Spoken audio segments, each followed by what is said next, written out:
markets, it is still about inflation. It is still about the Fed. So far, has the Fed managed to contain inflation with the multiple 75 moves that we've seen so far? Well, clearly inflation is not where they want it to be.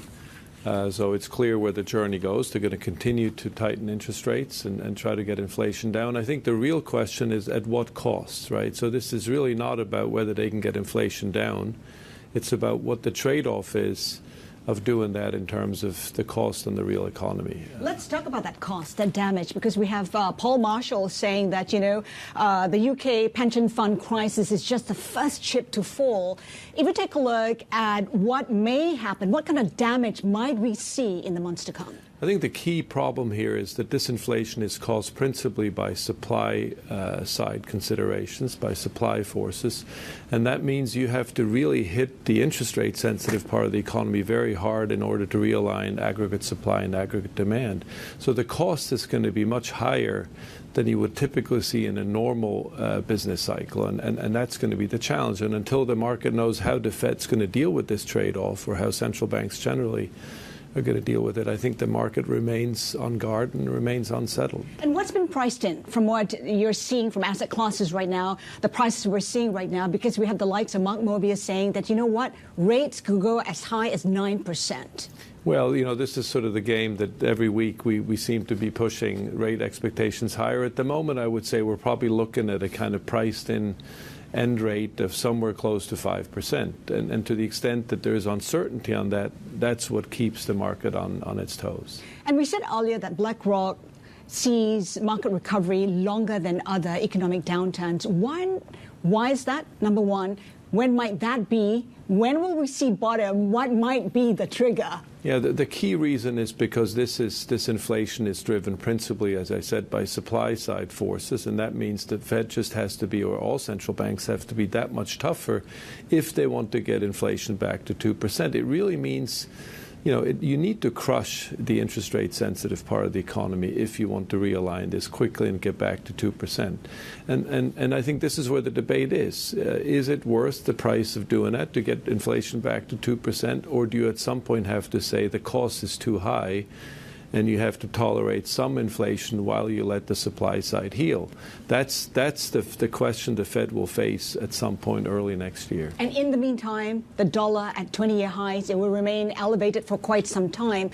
How long do you think that will be, and where's the biggest pain that we'll see from that mighty dollar? Well, I think first of all, this is very hard for emerging markets. That's clear. It's going to be hard for the U.S. economy. It's hard for the world economy as a whole. And then the question comes, as you tighten policy, whenever we have a cycle, and remember, this is the most aggressive tightening cycle we've ever seen already at this stage, and that raises the question of what else appears of vulnerability points in the financial markets, in the financial sector. And as we've seen, LDI in the UK has been one flashpoint, and I think the market rightly worries, will there be others as we proceed on this very aggressive tightening cycle? When we talk about pain, you got to take a look at the pain in UK assets. We're seeing some stability in the gilt, in the pound.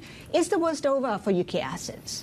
Well, I think, the UK story is quite an idiosyncratic story. The UK has suffered a huge supply shock in the last couple of years. Just to give you one number, the UK economy at the time the Brexit referendum was called was about 90% of German GDP. Today it's 70% of German GDP. So stimulating demand in an environment like this inevitably raises interest rates, which is exactly what's happened.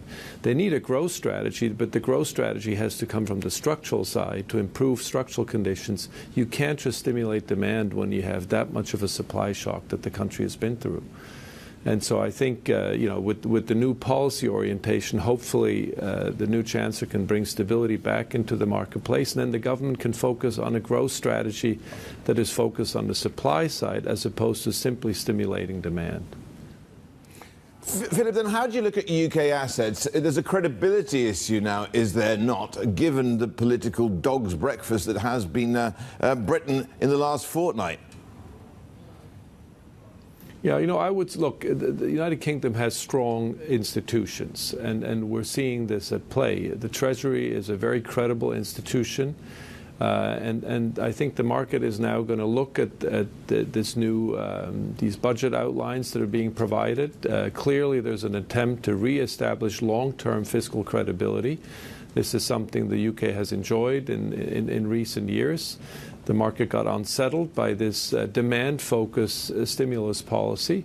But so we can be hopeful that the credibility of the institutions will, in a sense, reestablish themselves, and this can lead to stability in the marketplace, which is very important given this overall global environment, as we talked a minute ago, about uncertainty. So it's important that the Chancellor succeeds in reestablishing authority and credibility of the institutions, of the policy apparatus as a whole. As we talk about uncertainty, I want to pivot to China. There's so much uncertainty there in terms of growth. It's already delayed its economic announcement in terms of its data, including the GDP. How are you assessing the slowdown in China? Well, clearly China is part of the global economy. Remember, we have a huge trade balance with Europe, with the United States. So China remains deeply integrated in the global economy. It can't isolate itself. This is part of the broader story. I think the big challenge here, nobody has been to China. Chinese policymakers haven't been to the rest of the world. I understand there's a delegation coming to Singapore for the first time next week. That's very important. So I think the key problem is we don't really know. We've lost contact, in a sense, with China, which makes it very difficult to assess what's going on in terms of economic policy. We see the politics as we watch these days, that's clear. But I think the key question the market will focus on is what is the policy direction? What are the structural policies going forward? What are the cyclical policy going forward? And what are the pandemic policies going forward? And hopefully the next couple of weeks we'll get some clarity in all three dimensions. That's what the market really is focused on at this stage. And Philip, as Yvonne in Hong Kong, I'm glad you mentioned pandemic measures. There's a lot of questions from the market about where zero COVID strategies are going to go next year. There's indications that maybe, we're talking about second, third quarter, but we could see some relaxation. Is that going to be the key swing factor for the economy, the global economy, and for markets to really kind of sink their teeth into it for some sort of rebound? Is that the real catalyst, you think? I think it's all three, as I mentioned, structural, cyclical, and pandemic measures. We know from the experience of all the other countries in the world that every country has had its distinct way of dealing with the pandemic. So that's the reality. We've seen different results, different approaches, different timing. Certainly China is on the extreme outlier of this, but these differences, how countries have dealt with the pandemic, we've seen that across the world. It is true that sort of ending extreme pandemic measures would be a very big factor and in many ways a precondition for the rest. But I want to emphasize that these three dimensions are all going to be important in the years to come.